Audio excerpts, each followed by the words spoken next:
What's up, everybody? Welcome back to Old Reader, New Reader. I'm still getting used to having just any intro in the beginning. It's very odd. I loved it. It built up a lot of suspense. I was like, what's this show going to be about? We're going to find out. We're on it. And everybody, I have finally figured out my computer problems. So I am not in and out, and my Wi-Fi is not going out by me being on StreamYard. Woo! It took so much work to figure that out because I have one of them fancy PCs. Fiber internet. Yeah, last week it was hilarious because I had my phone. I was streaming on my phone, but I had to control it from my PC. All of this, and so by the end I was like, "Oh no, I can't end the stream."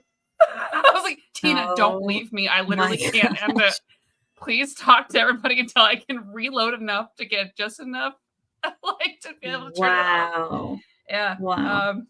But no one can question your determination and loyalty to the Near Mint brand, I would say. After that, I even bought a Windows 11 license thinking that's what I had to do. That's not. It wasn't that. I wasted a lot of money on it. Hey, but now you're licensed to ride any Windows 7 or 11, and that's got to be great. Let's go. Anyways, welcome, Jessica. Welcome back. Yeah, thanks for having me. I love talking serial killers, so happy to be here for this one. Same. So today we are talking about Beneath the Trees Where Nobody Sees by Patrick Horvath. When this was started being mentioned around, I don't know if you first mentioned it to me or somebody else first mentioned it to me. It sounds like, I feel like, anyways, regardless, it doesn't say it here, but one of the big things that's going around, people were talking about it, was that this is like Dexter meets Richard Scarry. Now, for our younger people here, and maybe not even younger people, or older people, I was going to say, like, for non-millennials, I don't know. Non-millennials, I guess. Maybe you don't know Richard Scarry. I don't know exactly what era that was. But to me, combining these two things was perfect. I'm a huge Dexter fan. When I had my nose surgery, I was like, I need something comforting to watch that I've seen before. And my first thought was Dexter. So I am... You were experiencing a lot of blood. A lot of blood. And then that totally makes sense. Yeah. With my painful face. But I'm going to bring up Richard Scarry just because I feel like it's important for me to... Oh, gosh.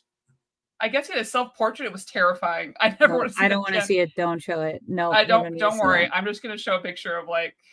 I'm glad you're going to show this. If you can find one that's like a city, I actually had on my social media, I think that was today or yesterday, this great meme that I saw that was like, my therapist. So you say you're disappointed with the way the world works. What were your expectations? And it's like me. And then it's like the busy world of Richard Scarry. Like everything's so perfect. Everything runs so punctually and is well organized and everyone's so nice to each other. Wouldn't that be the dream? Everything's so clearly labeled. Yeah, it's like just a small town with little animal people just living their lives. And so that's very similar to this as well. So picture like your quintessential small town, your Stars Hollow for our Gilmore Girl fans out there, with our all animal people. So Woodbrook is the name of the town. Woodbrook, and we are introduced slowly to the different people here, and our main character Samantha, aka Sam. And we get a quick view of just how she's like, it's a boring town. There's not much happens here, but that's why I like it, And I like that even like the first description of this is perfect. Welcome to Woodbrook. It may not look like much from the outside, but it's a special place. A place that appreciates a lemonade in the summer, a spice cider in the fall, a cozy fire in the winter, and a fresh breeze after the first rains of spring. A place where you can deal with the day in your own time, floating on the scent of cedar, rosemary, and clover. It's like, absolutely. Every Hallmark movie we've ever watched. That's exactly what I want. It's so true. Yeah. She also at a hardware store. So obviously she is, speaking of Gilmore Girls, the ancestor of Luke. Absolutely. And he turns it into a coffee shop and diner later. Obviously, these are spiritually connected. Absolutely. Yeah. She's the friendliest looking serial killer. So I love this because it just slowly moves into this, right? Because we can gather based on the cover that Sam was going to get into some killing. But first of all, can we just appreciate that it's a lady killer? I was so happy. That's sad. It's true, we don't get a lot of lady serial killer representation, or we get just the right amount because proportionally speaking, either women just are not getting caught at remotely the same rates, maybe because they're neat and tidy like Sam, or there really just are so few. But here they can feel represented when they read this book. Yeah, this is for you. It reminds me of like the Stanzi Potenza videos she does where she pretends she's getting like kidnapped by this like female serial killer. She's like, "Oh my god, are you a woman?" And she's like, "Yeah." She's like, "Oh my god, Slay, good for you." They're always like, "He did it, he did it," you know. But she's like, "Yeah, they don't even know it's me." It's really good. But anyways, so it starts with a small town, and I love that it just kind of slowly builds into like her just driving to town. She's like, "Oh, now it's time." She's like, "I don't play," and we don't even say exactly what it is at first. She's like, "I don't play in Woodbrook. Yeah. I only go to the city to play, and I always keep it random." She just automatically goes into the rules of it. Yes. And it's pretty brutal. I don't know how much we can show of it, but love it.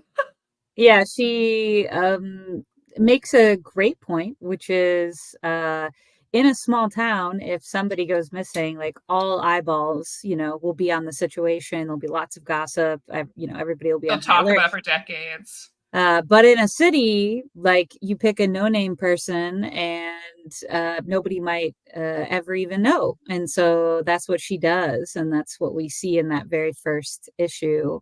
And as you said, she has tons of rules. And you mentioned Dexter, which is totally the right comp for this. But a big difference, and this isn't a spoiler for Dexter because it is in fact the premise, a huge difference between Sam and Dexter, and something I thought about right after finishing that first issue, is that Dexter only kills other killers, serial killers, murderers, etc.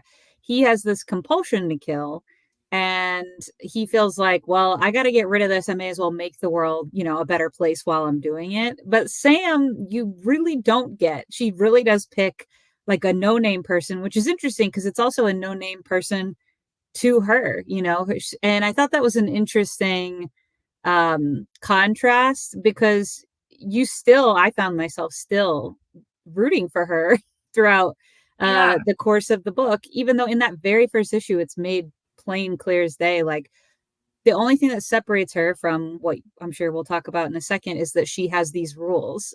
They're not necessarily moral in any way, they're just neat and tidy. Which is interesting, yeah, because she starts a neat and tidy conversation back at the store when her very adorable worker is Charlie the Mole has my whole heart. He has your mole heart. My mole heart. I loved that mole and his little family. His little family. I know. And she's like, "Charlie." He's like, "I know, neat and tidy, neat and tidy." And so he said it from the beginning. But it's interesting, because I root for her, and I think because of the way she looks and because they're doing like it's animals, right? I attribute things to her personalities that she does not have. I'm like, oh, she must care about her town. It's so true. Does not. Yeah, I think especially with Charlie, we'll get into it, but I was like, oh, okay, she kind of cares about Charlie, and but you're still rooting for her. I mean, I will say it never stopped at the very end. I was still like kind of on her side. Oh, and the way, so they also show, I mean, it's pretty graphic, which is odd when it's just cartoon animal people. But her first victim is a duck, and sorry, it's gonna be graphic, right? It's October. Chapter 8, it's October, no rules. Yeah, she, slits his throat to drain the blood and then cuts him into perfect pieces. Yeah. And then buries him. And I mean, just the way it's even cut is just so like precise. Almost like cuts of meat, but like, like you would do in a butcher shop. And there's a lot of butcher shop imagery in here, which is interesting. We should talk about that as well. But the way she puts it all together is very interesting. And then she's like, It quiets the voices, and now I can go home Mm-hmm. Mm-hmm. in her, flannel shirt. I know. I was like, I thought something was going to be going on between her and Melody later on, and I was a little disappointed that that wasn't the case. But let's not get ahead of ourselves. The other character that we meet in the first issue that sort of kicks off the plot is Nigel, who's is he a mouse? Yeah. I believe so. Because her friend, I believe they're both mice. And his mom Lola, who it's sad.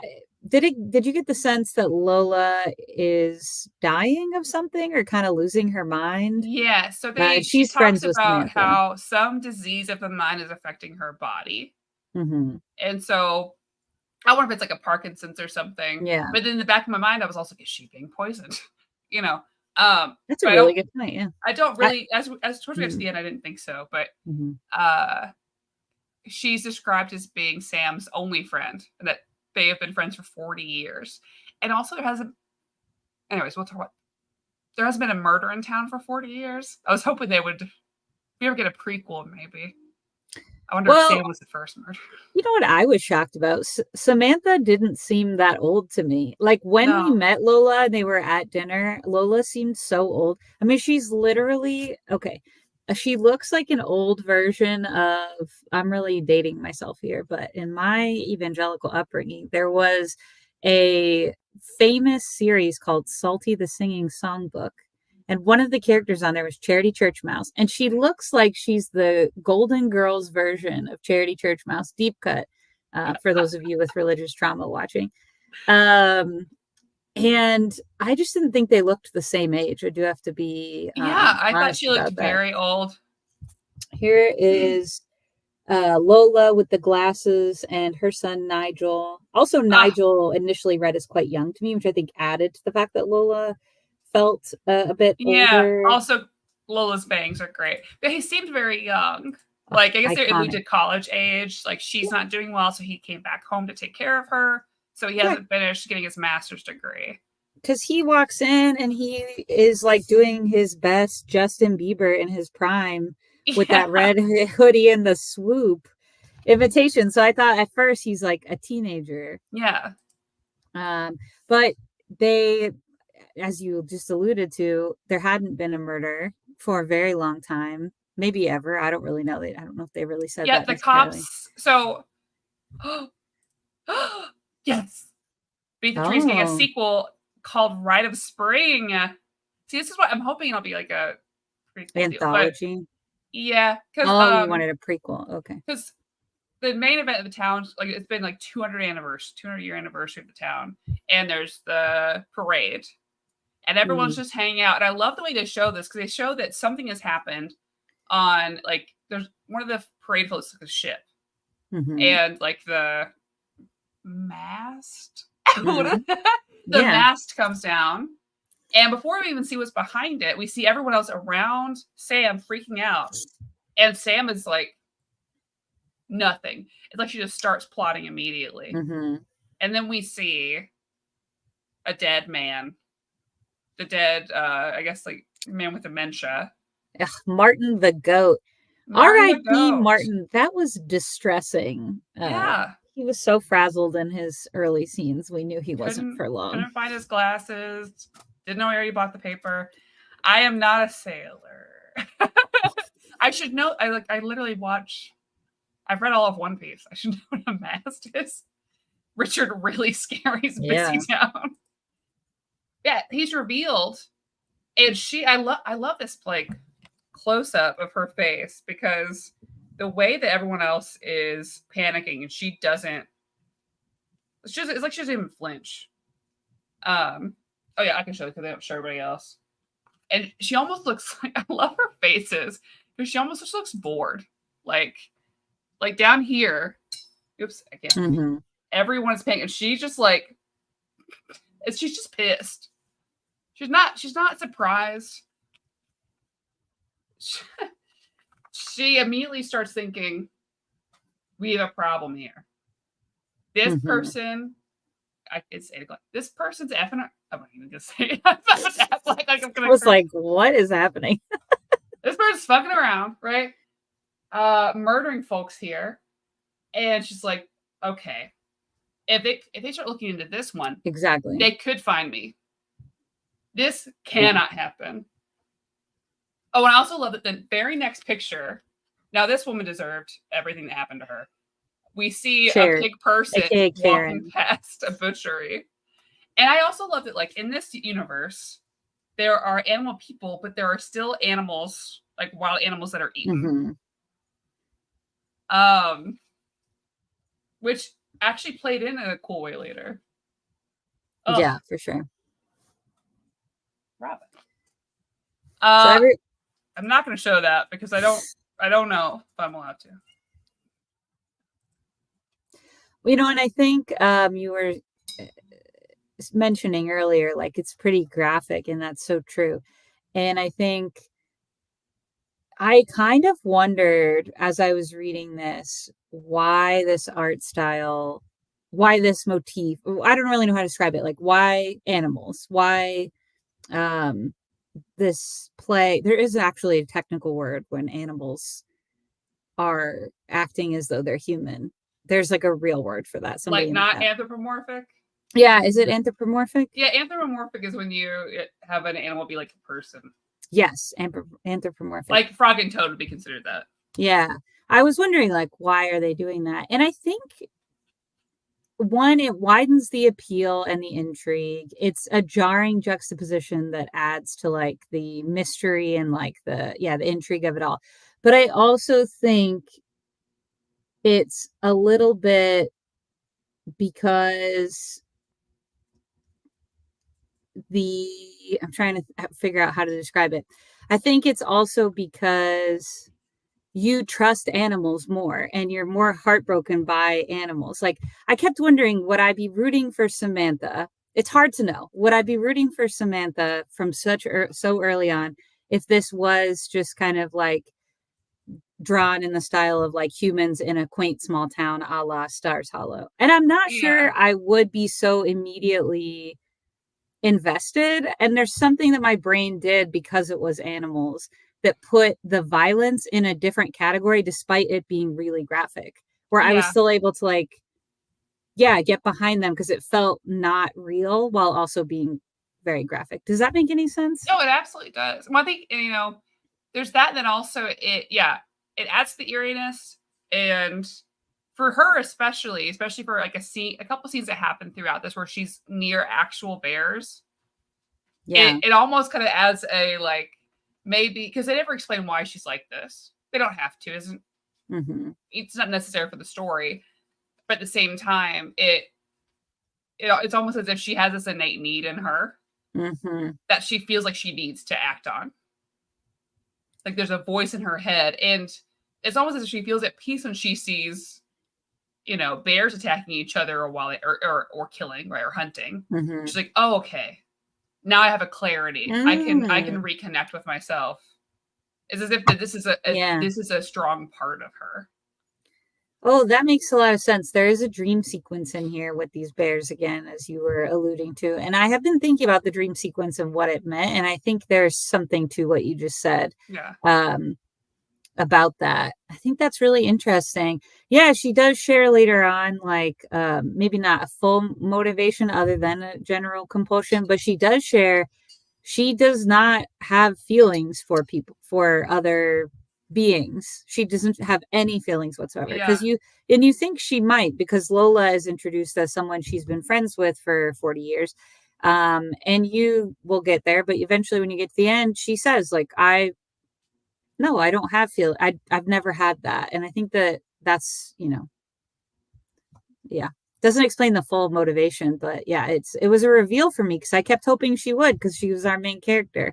I don't know, Yeah. which is like No, great writing, same. I suppose. I because even like Dexter, he has feelings for some people. Like, he has those. He has like familial, he feels protective, and for her it's like, no, she just likes the routine of her life because she said, I don't like change. She likes Yeah. the routine. And she likes to go kill and flip out and come back. but not Hmm. in like a, oh, I love, because I love my town, I wouldn't bring this on them. It's all like, no, I just don't do it here because it would be really troublesome. Yeah, I think Uh, she feels a sense of control. And I think that makes her think she's better than other people. I was also thinking about like I don't play D&D, but they're always like chaotic evil. That's kind of what this other killer is. um, Messy, doesn't care, doesn't, and but her, everything is like so neat and lawful ordered. She's like evil. lawful evil. And the reader is just telling the difference between lawful and chaotic. They both are doing awful things. And honestly, the chaotic evil one does have feelings for Yeah. other beings. And so in a way, on paper, maybe we should be rooting for this person, but I wasn't really towards the end. So that was so interesting that my brain tricked me into that as I was reading. Yeah. Well, and she also didn't enjoy, enacting pain. It wasn't about that, Hmm. which is interesting as well. Because for her, it's not, she has to do it, but she doesn't inflict pain on anybody. She's like, okay, now you don't Yeah. feel anything, you're out. Like, that's it. Uh, yeah, Mm. it lands on the animalistic tendencies of humans. Absolutely, especially when we get to the Sure. pig. Animals aren't deceptive, which plays to the trust you've mentioned we have in animals. Yeah. Because I just, Yeah. especially when you grow up with like, anthropomorphized cartoons, right? I think of like Little Bear and Bear in the Big Blue House. And Hmm. when we see cartoon bears, it's a different Oh, reaction. bears especially, probably of Love any bears. other. It's so interesting that at least here in the US, that's the main stuffed Oh, toy that yeah. you would have as a bear, which is wild because they're kind of bananas when you meet them. They're Oh, very yeah. I don't want to see a some of bear. them are very unpredictable. So Um, I do love all the animal people here. It makes me laugh. That's the other thing. All this bad's happening. I'm like, aw, look at this little gecko person. oh, I Or know. like dog sheriff and stuff. I also thought it Oh, was funny. I know Kermit the Frog is a frog, but his face does look a little turtly. And I thought it was funny that Cherry the pig was like this. She's definitely a play on Miss Piggy, like oh, absolutely. the worst play on Miss Piggy, like Miss Piggy, the horror version, because she's so nasty and rude. She's very much like a Karen throughout the town. But she's also abusive to her husband, who is a turtle, the most precious turtle man. And it was like Yes. clearly that's also sort of a play on Kermit the Frog Well, because his head, their faces, owl. yeah. He's an owl. It's her husband. Oh, an owl. Oh, sorry. She Wait, beat who's up the the frog she beat or up the the turtle? turtle man Oh, that's right. That's right. That's right. Yep. I had it because mixed up. it was his float. So she punched him in the That's face. right. Yes. I was so glad. So next we have the pig gets murdered, and she should, because she sucks. Because they've established that she This, is rude. She just yells at everybody. Um, she punches the turtle guy in the face. It's not his fault. Uh, and her in the coffee shop, Lord, she comes to the front of the line because she shows up for her latte every day, makes a big scene about it, um, and just bullies everybody. And oh gosh, listen, Sam may not feel anything, but when she went up behind that pig woman in the cafe and was like, "Oh man, you see the turtle? This really sucks for him. Poor little guy. Must have been some hothead who jumped to conclusions, even though it's pretty obvious he didn't have anything to do with it." Right behind her, everyone has wanted to do this. Look at her, right up, like, ugh. yeah, her death scene. So I'm given to understand that Patrick Horvath had like one other comic series before this that was like indie, and I think maybe is getting a wider re-release. But either way, I did read that he does a lot of work with TV, and that was something that I really noticed as I was reading this is the way that it's paced, Yes. and particularly the tension that's built throughout the panel work was very cinematic. And a great example of that is the sort of like scene where Cherry is walking home at night, it's darker, and she's being followed, and that's leading to her death. I thought the panels leading up to that felt so cinematic. I was Wow. incredibly immersed. They had very little dialogue. I really That is one of the standout things for me with this book. Just incredibly well paced, and the storytelling is just so well thought out, and it's just the right amount in just about every spot. And it's just brilliant. So good.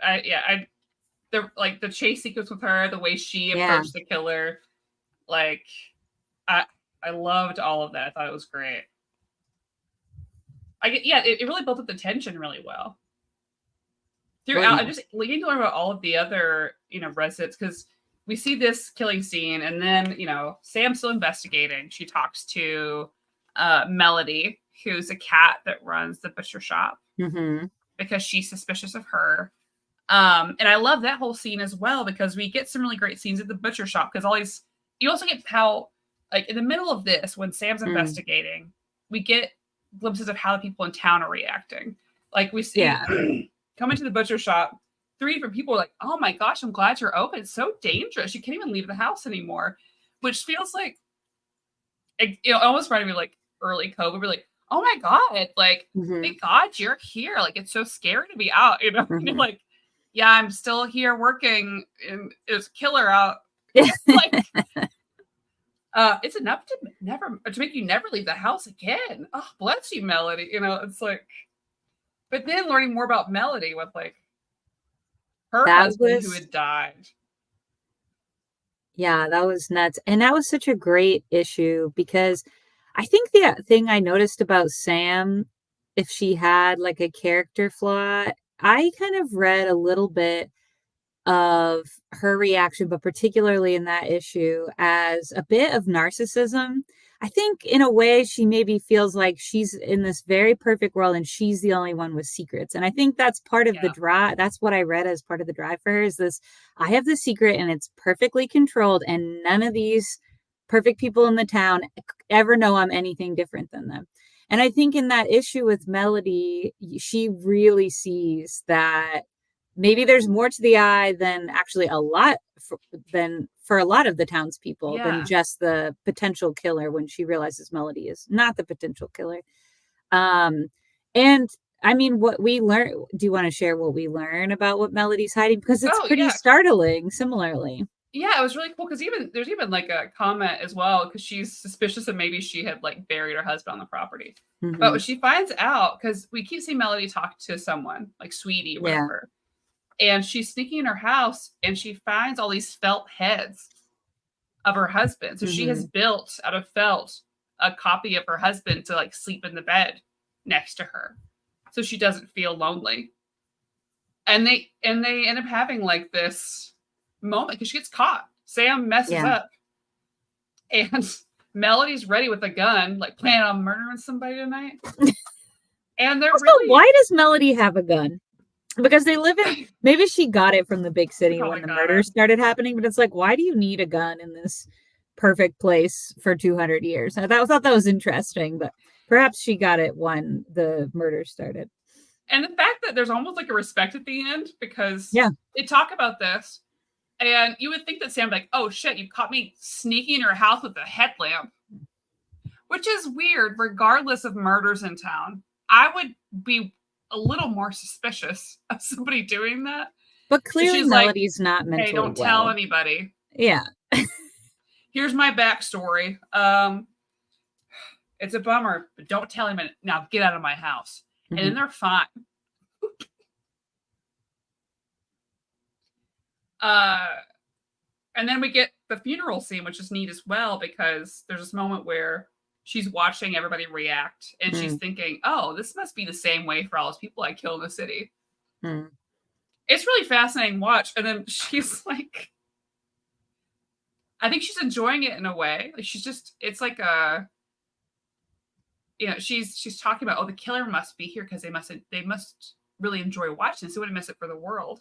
And I wonder if part of her is like, oh, I didn't think about doing this. I don't get to have this luxury, of like seeing my effect. She's like, it must be worse for the people I kill. Like, it's just, yeah. And then we find out who the actual killer is. And it is Nigel, Lola's son. There's so much foreshadowing in the first issue when you go back to it, particularly the dinner scene and when he's up at the counter. I I a little bit suspected him throughout, and they do give you red herrings. Melody's not the only one. There's also, there's a couple of different, like, little Yeah. clues that get interspersed throughout. Um, and in a way, I was always a bit suspicious of Nigel, and yet by the time it occurred and was revealed, the thing I was more interested in is like, okay, where does it play out from here? More than like Yeah. I don't feel like the real mystery was like who is it, even though of course at the beginning that's kind of what it is. It was more like what will they do? This is you really Yeah. don't know. And I thought that was so interesting too. Yeah, I didn't even think about it. I think what's good about the pacing of this is that I didn't even think to look for any of those, right? Because by the Mm, time there's a first death, you know, yeah, I wouldn't even I didn't even think that was gonna happen. Like, yeah, I sure. didn't even see it going that way. Um, I think that's great because I was, yeah, like you said, I'm more up on how it's gonna play out and what she's gonna do to even let myself overthink who it is and look for clues, which is big because I typically do that. Yeah. Yeah, it's interesting. Again, I think this is all just really like good pacing and storytelling and like Oh, yeah. I I really I think the choices that are made here sometimes are not surprising on paper. um, and I have to say, if there's any criticism that I do have, and it's very minor, it is just that it is truly like very inspired by Dexter. I just don't see how you can read Oh, this yeah. and not feel that. I'm not saying it's copying. I'm not saying it's not worth telling in this unique Oh, yeah. way and certainly in a different format. But the reason that I'm sharing that is like on paper, if you were to have described this story to me without me looking at it, without, me seeing the pacing or the storytelling, it's none of the choices would actually be super surprising to me, maybe except for the very last thing that sort of Yeah. happens, which we'll talk about. But other than that, it's all typical. But the way that it was done and the way that it was revealed, I thought was because those aren't even the things that are described in the basic plot points aren't even the things that are interesting. It is more how everyone reacts. Yeah. And I think that is it's just so interesting to think about. Yeah, because if you just looked at this serial killer who's never been caught, who has rules, who, Hmm. kills and dismembers in a very clean way, finds out about a different killer who's not as neat, who Hmm. puts their stuff out there, um, and who's killing to get their attention, is literally the first season of Dexter. Yeah, and it's Literally, like that's the first season. it's a younger person who has been following this like mentor Mhm. for a long time. Those are all like very predictable Yeah. elements of a plot like this, but the way that it is done is feels very It was different. great. Like, and the whole, like, continue to root for Sarah or for Sam because I hate Nigel. Like, I just really don't like him because he's like, "Oh my gosh," because she shows up. She's like, "We need to talk. This is getting out of hand." Yeah. And he's like, "I know it's a little over the top, but I need to get your attention." And talks about how he followed her and like figured it out. Hmm. And he's like, "I found someone just like me. I just need to prove myself." And I thought we could do it together. She's like, "Shut up." And I agree with her. I was just like, "Shut up, I know Nigel. he is very annoying. No, she's doing it the right way, and you're really annoying." Like, or quick. Can we further crossover with Babar? Could you No, imagine? that Love was a my whole series jam of when I was these. a kid. Same. I think a sequel series would get the mystery and surprise. Story, what happens, A through B, plot, how the story is told. Yeah. I can't I tell if I. I think this could be I think it could be a good like short. Or Yeah, yeah, for sure. you did a whole like premise like this and made it like an anthology series. I think that'd be cool. Yeah, I was thinking like what I want. I understand that there's been an announcement about a sequel. That's what James said, right? But and then you were like, "Oh, I would have loved a prequel." I'm still thinking about like if I could just create what this would become. I'm not sure yet, but I think it's fascinating, honestly. I'm assuming it's because this was his second work, and the first one seems to have a very small release. That maybe the is it 6 issues? I'm trying to remember now. I think so. Yeah, it does say at the end of this. I guess his other work wasn't published because Yeah, it but says this is his first published series as a writer and okay. artist. Um, I think it's yeah, it's interesting that it is very self-contained, and so I am more inclined to have it create something in which it feels like this other thing would be self-contained, be it a prequel that's about Sam in the past, or I don't even know, like I would sort of want to keep following Sam, but I actually think it might be also interesting to follow something else in this world that's also Yeah. surprising and maybe a bit sinister. I don't know. Yeah. I mean, it would be fun to keep this like, yeah, this world, this setup, and just explore the other like depraved animalistic things humans do, but just have animals do it instead. Hmm. That sounds great. Hmm. I'm all for them. Absolutely. Um, yeah, so she approaches him. She's like, "Screw you! I'm not working with you." And he's like, "You're a phony." Mm, Uh, and he gets his revenge in the worst way possible because he sucks. I Hate know him. that's where he really crossed the line for me. You know, everything's going fine. She's doing his best. Charlie's having a rough day because he feels like he needs a new pair of glasses. And next thing you know, Charlie's dead. He gets a Charlie for her. Listen, you can kill anybody else, but you don't I touch know. Charlie.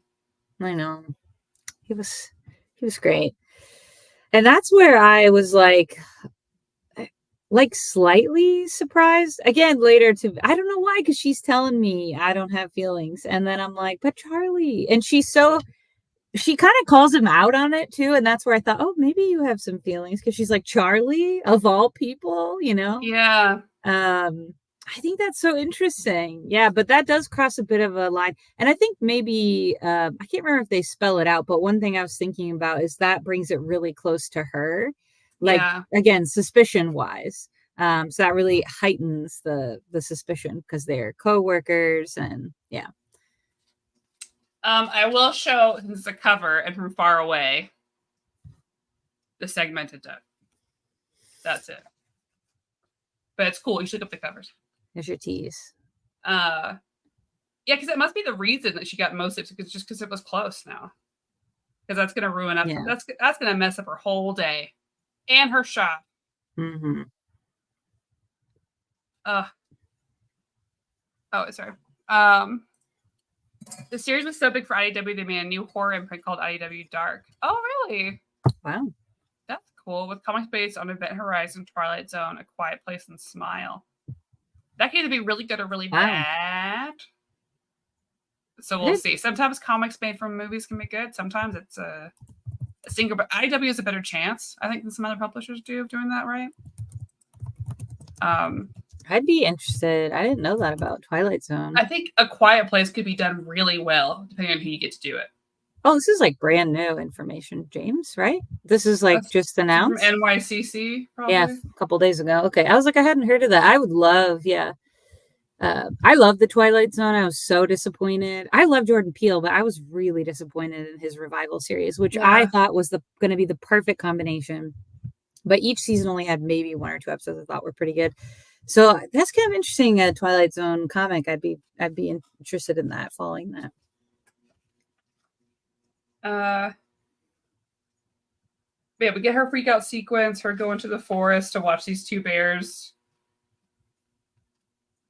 go at each other on their hunt. And then that's when we see true joy in her face. Really. It's just It's like, true. yes. You see the natural order of things where we belong. Okay, I've got work to do. Hmm. Yeah, I was surprised by the ending. I really didn't see that coming. Yeah, she tries to figure out, because obviously, like, he thinks this is great, and I'm going to be your apprentice, and everything's going to be great. And obviously, it's not well received by her. So now they're at a standoff, and she has to figure out what will end things overall, and maybe also get revenge a bit on him and like the chaos he's caused. And so she does the most unexpected thing, which is she frames him for his mother's murder, Lola's murder. And in that framing, kind of, I don't know, would you say forces him Yeah. to take his own life? How would you frame that? Yeah, she kills him, but she stages his Yeah, suicide, that's a basically. better, yeah, that's probably more accurate. Um, Uh, And yeah, that really bummed me out because she went to go talk to Lola, and she's like, this is what's happening. I didn't do those murders. And Lola's like, yeah, but basically, she admits that she realizes what he's been doing, and that she kind of knew, and that yeah. she's always known what Sam Yeah. does, That was but has so been her friend interesting. anyways. Mm. And I was like, oh, this is gonna be such a great moment because I she know, because realizes. when it happens with Nigel, like Maddie, for real, I thought what was going to, this is why I say it was the only thing that surprised me was I thought it was a staged death. I did too. And then I thought it'll freak him out so much that that'll be the end of it. Or she'll say, I could make it real, and that'll shut him down. I was so bummed. Yeah, because she's like, okay, I need your help. Like, this is what we're gonna do. And so the next thing we see, and she has her goggles on, so I was kind of worried that maybe she was gonna do something. But we immediately switched to, because she even says, like, I'm gonna park my car in front of your house. He'll show up. Mm-hmm. And cut to Nigel walking to the house, seeing his mother like stabbed and like bloody. And I'm like, damn, Lola, you're killing it. You're really selling this. And then she does all this, and no, she's actually dead. Yeah. And I was surprised. Sam's like, oh, yeah, she's been my friend, but I don't care about her. Like, that isn't. And she's like, here's the deal. Yeah. They're gonna think it's you now, and all my life's gonna go back to normal. And everyone's gonna be like, oh, it wasn't you. Sorry. Mm-hmm. Yeah, because I'm pretty sure, yeah, she staged it to where it looked like it's supposed to be like it looked like there was like a kerfuffle, Mm-hmm. and that he shot himself in Mm-hmm. like the back and forth, like she was just with his mom and she's trying to help. But what's interesting is as she's walking around, someone stops her along the way and says to her, like, I'm glad you killed him. But I thought that was odd.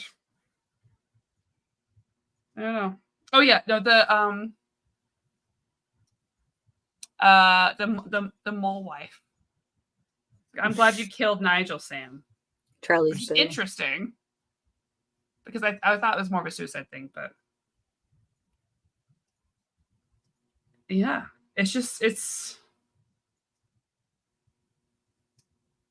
Everything just kind of chills out. Of course, I mean, who couldn't love this girl? Look at her. She was making a PB&J sandwich. I loved her. Extra J. I'm bummed about Melody, but even at the end, I was like, okay, well, I get it. Melody with her shop local bag. There were so many little bangs. There were so many little details. Yeah. Yeah, I really, really like this. This felt fresh. Mm-hmm. This is one that I'd keep, and I'd love to see more of. I love the art. I love the setting. I love the writing. The pacing's great. Every character felt so fleshed out without having to over-explain anything, which is big. Not everybody can do that. I think it's easier to do if you're using animals because you can also lean into stereotypes without having to over-explain. If you see a mole family, you're like, oh, they're so cute. They're just a sweet little hardworking mole family. Mm-hmm. And you get the gist right away. True. Mm-hmm. That pig woman, you're like, oh, of course she's a Karen. She's extra mad. Like that's a stereotype we've seen. Mm-hmm. You quickly fall in line. We also benefit from like established tropes for different types of characters. We see the sheriff, and immediately I'm thinking like, oh, it's like a McGruff kind of deal. Yeah, he's like a hound dog. Yeah. Trying to who's sniff like, out he's sniff out the lead, but he's also like not that capable. Yeah, a little slow. Yeah. A little slow. He's just used to eating and sleeping probably. Mm-hmm. I love that.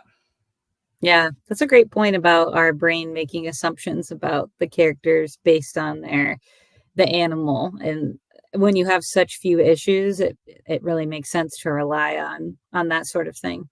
Yeah. Ugh. Yeah. Creatively, it's a brilliant and refreshing choice. There are a lot of stories that try to endear psychopathic killers like Joker, Harley, Punisher, Hannibal, etc. Yeah, and I think, man, this is the way to do it.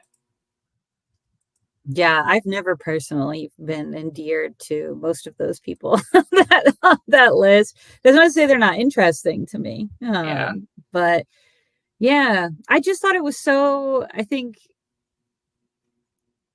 yeah, it's the animal thing. It's also just, I don't know, it's something about it is really hard to tell. I mean, I'm kind of at a loss for words, to be honest with Yeah. you. You know, normally I can't stop talking, but I've just been trying to think about why it felt so fresh and why I was so in for Sam right from the beginning. And I think it's a lot of what we've said. And I also think I haven't quite figured it out myself to be able to Yeah. describe like why it feels this way. Because, like I said, my only complaint, and it's not one that holds me back from loving this, is that on paper, you know, these comps, when you read books, are like, it's like this and this put together, and it's never that. But this truly is Truly, yes. the busy world of Richard Scarry and Dexter. And I yeah, the Dexter part of it is the thing that makes me feel like, yeah, I've seen this before. And actually I could argue that to me, the premise around Dexter is more interesting because he's killing other serial killers. And I think like the moral questions of that are super interesting. But I could equally say that her killing of just random people might be worse actually than him picking like the annoying pig. I mean, when he killed Charlie, like I said, I was like, well, okay, whoa, buddy. You cross a line, buddy. Yeah, but like I got it with Cherry. I was like, yeah, yeah, yep, I gotcha. So, but it's like my brain still Yeah. was like, no, like Sam is clearly better, and it's like not really. No. You know what I mean? It's just so interesting. I think that he's just such a talented writer, and I'm really excited to see, yeah, where he goes from here, even outside of this. Absolutely. It's also fun to read something that's like more horror, like thriller, things like this that are colorful. That doesn't happen very often. Hmm. Oh, no, not in the Colorful like this. shadows a lot. Yeah. Yeah, it felt bright, it felt colorful, and I think that's an interesting way to look at all these things because killings happen in the daylight. Like Yeah. they don't always happen in like scary parts. And some of there is, when the pick lady was killed, it was dark and it was like the trope of how you're like running away and you don't see them yet. Yeah. But she got that one guy in daylight and then Oh, killed it, yeah. like split him up in the forest in daylight. Oh, yeah. Yeah, I think it definitely is true that one of the byproducts of choosing to make this a very like happy, sunshiny world is a reminder that like it's never like that. And that is true right now. And that's why I loved the Melody issue the best, even though she wasn't hiding anything that was like super problematic or harmful necessarily to others. Um, it was just like a reminder, like you just never know. You know what I mean? Yeah. Like, and there's something like very eerie about that. Which yeah, I think Yeah. choosing to set it in a world like this is like just reinforces that. So good. We didn't give it a rating. Out of 10. Oh yeah, To that's me, right. this is a 10 for me. I'm just really good. I like it. No notes. I'm No, happy with that's it. yeah. Yeah, I would say I rated this on Goodreads 4.75 out of 5, and that's like a 9.5, which is yeah, that feels correct to me. Yeah. Is it a 9.5? Did I do my math right? It's a 9 point something, almost 10. And again, Yeah. my only, Yeah. That's what I'm I about. think my own, again, it's not a major complaint, but my only thing that holds me back is while I felt this was executed in a really unique way, it didn't feel like wholly new to me. And so this was really built. Maybe it's actually a good thing because this was really built up. We don't have hoopla in the city that we live in. Maddie and I live in the same city. And so everyone else was reading this one issue at a time. And I was like, I'm going to wait. That's true. Yeah. I'm going to wait. I'm going to wait. And everyone is like, you're going to lose your mind. There's never seen anything like this. And Yeah. like, it surpassed a lot of my expectations. But one thing I can say is like, I have seen something kind of like this before, but it doesn't really take away from it. There's very Yeah. little that I would say I would do differently. And so it's really me nitpicking to hold it back just a tad. I loved it, and it'll definitely make my top 10 of the year. There's absolutely no Oh question yeah, for about sure. that. Yeah, this is. I mean, it's my best spooky comic book read I've had for the season for Mm. sure. I mean, it's still early, but yeah. Uh, the Leave It to Beaver, Pleasantville idea of the world we live in is rather delusional. And I love it. Man, I love people play on that. I do too. Yeah. It's like it's not new, right? But Yeah. it's kind of what I was saying before. It's not really new, but like it really, if you can do it well, like it really works. It That sort feels of, it's fun. yeah, it feels fun. And I am looking forward. I definitely think whenever the sequel gets released, Yeah. I definitely will be checking it out. Also, we didn't say really quickly, I want to make sure. So this is written and illustrated by Patrick Horvath, and then I think this is the lettering. This other guy, yeah. The This letters are by Hassan Atsmaid El Hal. I was like, Maddie, you must know the pronunciation because you were Nope. just passing through that. I Which I've just don't. seen their name on other things before. I feel like they've been getting quite a bit of work. And then yeah, in the back it says Patrick Horvath is a cartoonist and filmmaker who lives in LA. And again, I really feel like that comes through. I feel like this is so cinematic in its storytelling. And I I would want this as definitely a print say, in my house. I just think we each oh need a yeah, print of this in our houses. I want it in my kitchen. I would Yeah. definitely say this is a one for new readers. Absolutely, I would say like I definitely could see myself giving this copy to folks to borrow or to buy even. I think this is such a sure bet, to be honest, Yeah. with some people. And it feels so accessible lengthwise, and you don't have to know anything. And I think it's really brilliant in that way because so many avid comic book readers obviously loved it this past year. So I think it's a crowd pleaser all around for old readers and new readers. Absolutely. And now I'm just gonna have to like keep an eye out on on him and what he's put You know, together. James will tell us. Yeah, because he's got this free for all, which I guess is like a maybe it's a I guess this is his newest release. I don't know if this is like a self. Yeah, this must be a self-published thing. Well, I think Um, his you can get the digitally on. It's a novella. oh, okay. Because I had read briefly when I was trying to read up on him that the one that was previously unpublished, I think he put on Kickstarter or some kind of campaign to get that in the hands of people. The first work that he had done as far as comics go. Um, but I'm not totally sure. Oh, they have a hardcover. That's dangerous. Let me look at it. It is nice. Yeah, I remember seeing it. Oh, that is nice. Oh, but I like mine a lot. Um, a new book was announced today by Oni Press. In the future, the only thing left to fight for is yourself. I'm interested. Hmm. Oh, there's a really cute alternate cover. It looks like Mm. that bear. Oh gosh, the one that would read to you. This, Oh, you know what I mean? The yep. like, I forgot their name now. and then they have a Dexter one as well, so that's Yeah, good. that fits But I correct. love that. That's so cute. What is the name of that bear? Oh What is that no. name? I'm gonna figure that out. The reading bear. Teddy Ruxpin. See, James already got it. Yeah, Katie Teddy Ruxpin. Ruxpin. That's a dead on. Teddy Ruxpin.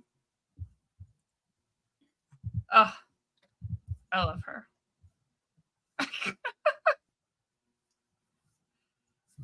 Yeah. There's not Uh, what does the hardcover have more like stuff in the back? There's really only these character sketches for the most yeah. part. I think. Let's see. That's it. With Justin Bieber and Nigel. Also, I was, you know what she reminded me of at first is at the beginning of Slumber Party Massacre, that one handy woman. That's Yes. the vibe. And then the gym teacher who has the handy woman that comes to fix her door. That's also the vibe of Samantha. Okay, I take it back. The hardcover I thought I saw looked different. This is a great cover. That hardcover is great. That's the one you like. Yeah, that's yeah, I love picture her you really so liked. much. It features different front cover art, interview with Patrick Horvath, and select pages depicting the creation process from scripts to found colors.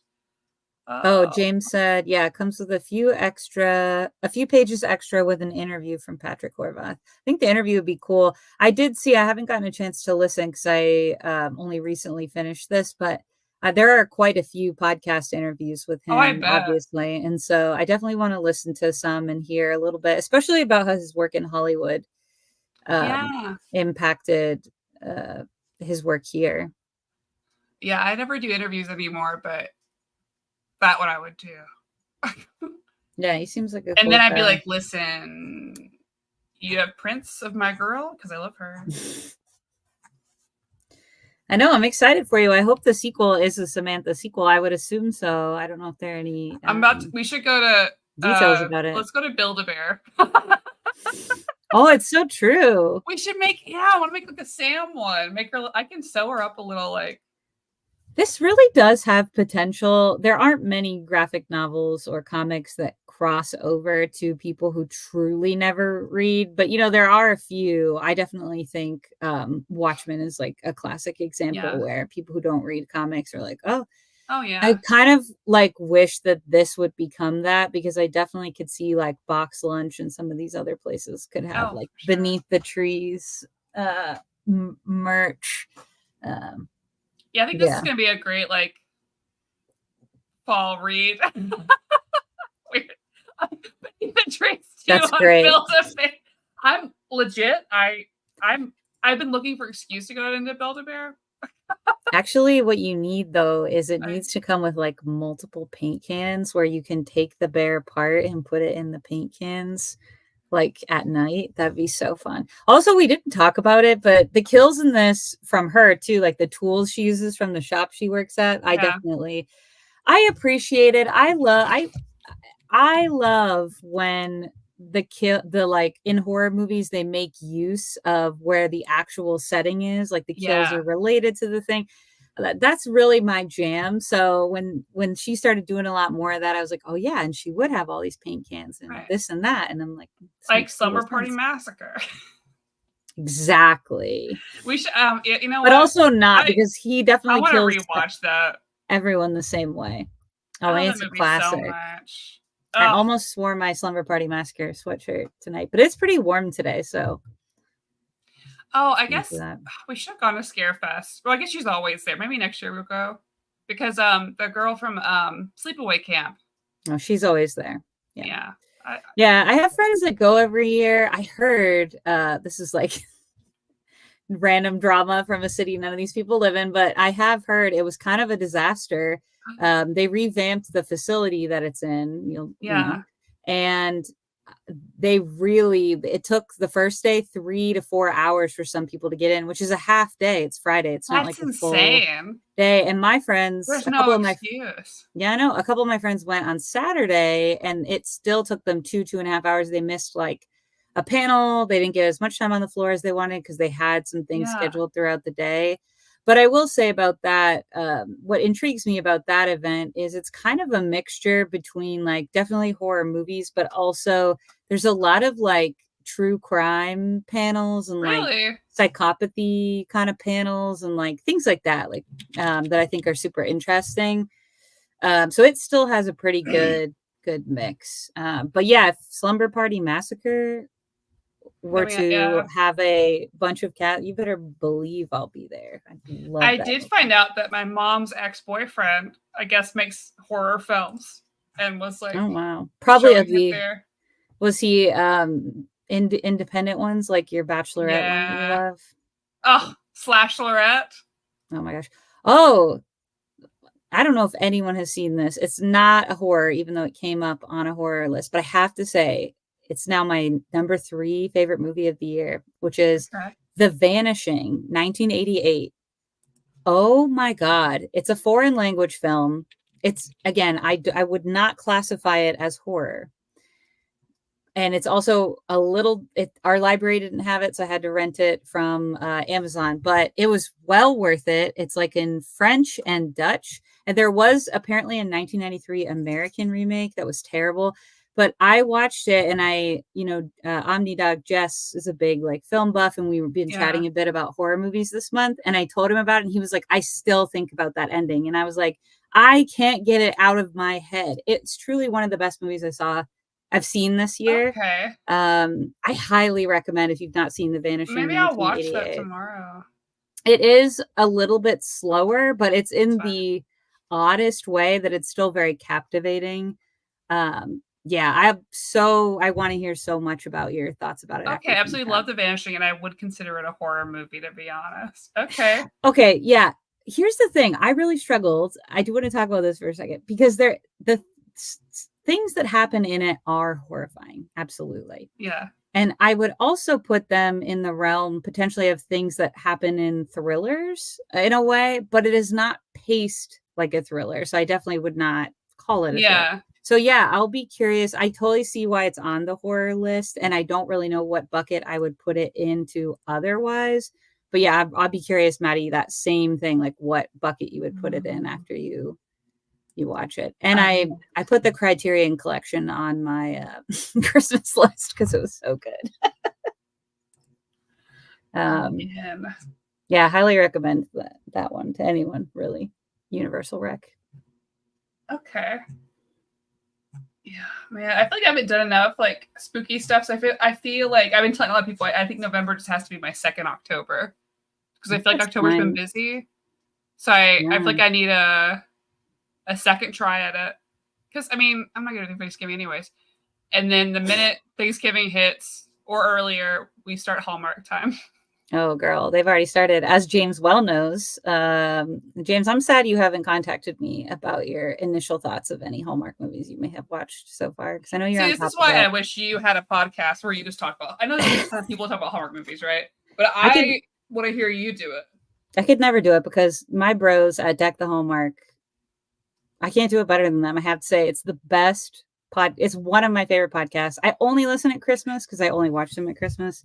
Yeah. But yeah, the first 3 dropped. I have to say, shockingly, of the first 3 that dropped, one of them had Tamara Mowry, and I would argue she was the biggest name of the weekend, and her movie, in my opinion, was the weakest. But I do want to Oh. applaud Hallmark that they had a Halloween movie last year, and they also had a Halloween movie this year. So they're really expanding into all holidays now, which I totally appreciate.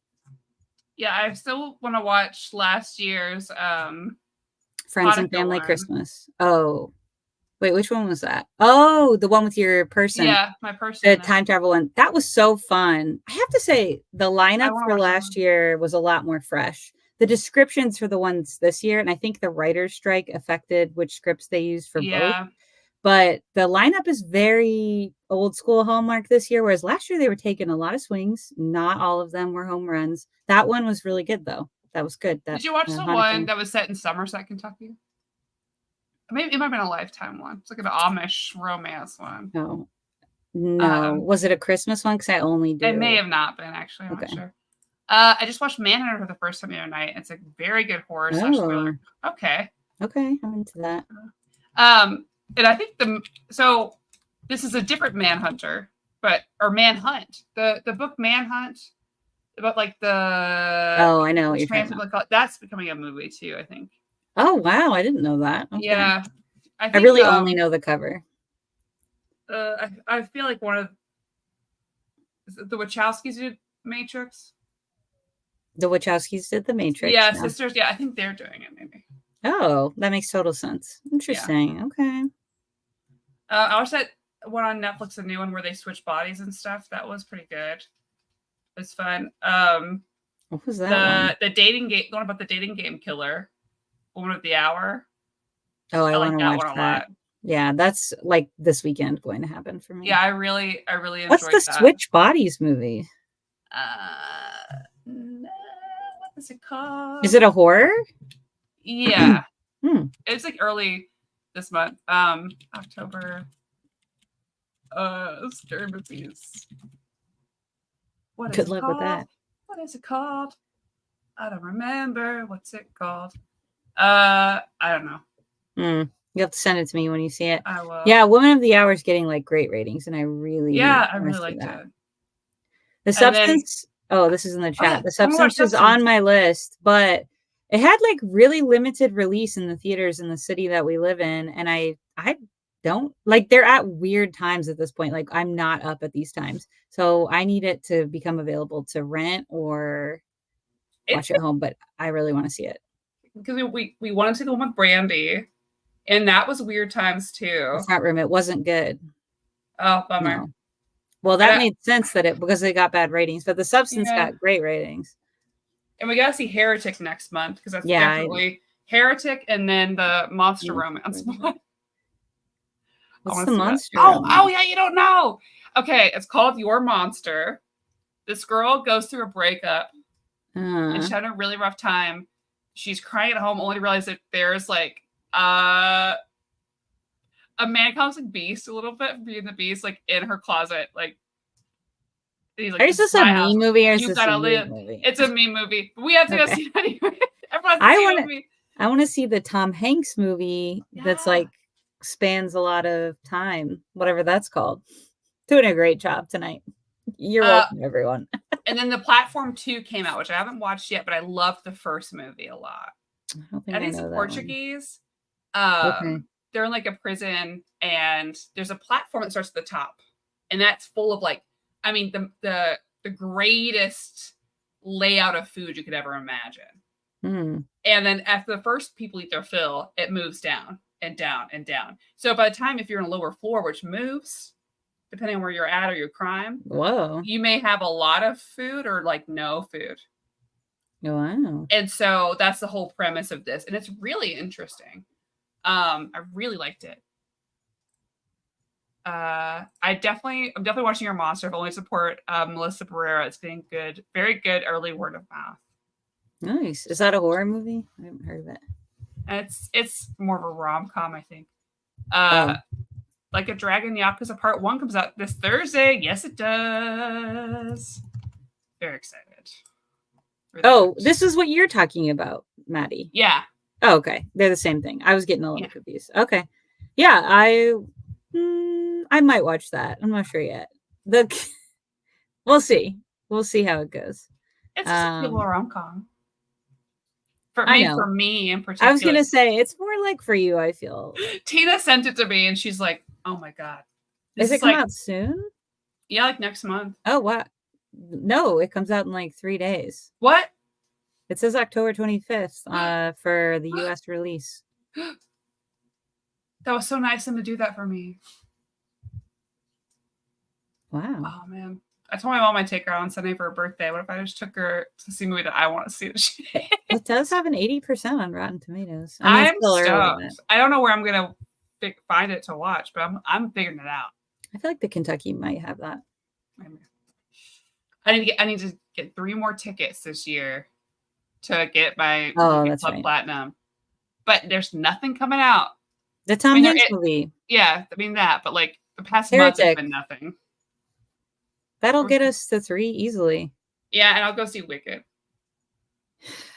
Yeah. Also, my mom didn't know what that was. And I guess there's a commercial they're like doing marketing for Wicked through other things. Yeah. Like, what is this?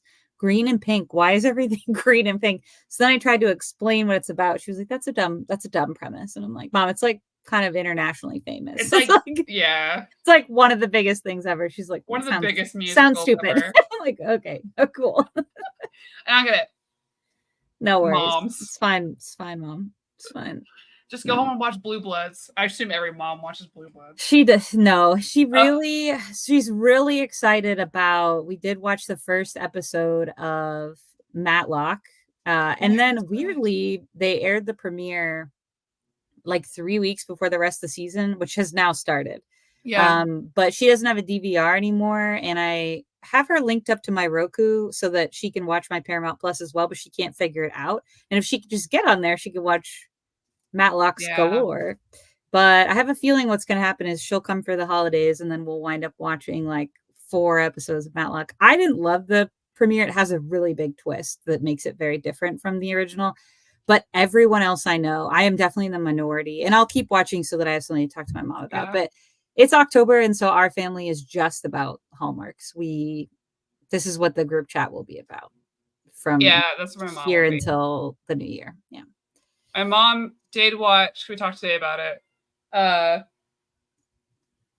You Don't Want This or We Don't Want This, the Adam Brody, Kristen Bell. That's still on my show. list. It's good. I know. And I know that it's going to be good. But for some reason, my brain is like, do I want to watch that? And every single person I know is like, it's fantastic. It's and good. I don't know why my brain thinks it'll just be mid for me. I It's, love Adam Brody. It's to help us all recover from Fleabag, I think. But there's a kiss in there that, but also the religious talk is really good. It's just really good. Yeah, I mean, say hi. I can't. It can't top my number one religious romance, which is definitely Raising Helen. I loved that interfaith hockey league that they had. That was so funny to me. That's your John dream. Corbett. That's it. It's just so fun. All right, Robin. Bye, Robin. Say She's hi. Melody the Butcher cameo. She would be though. I try to get Una to come say hi, but she's not about it. I understand. They're really. I would show you all down in here, but my floor is not as clean, and I'm wearing shorts. The thing is, I was cute outfit here. It's always like shorts and like Crocs. It's nothing fashionable happening else. My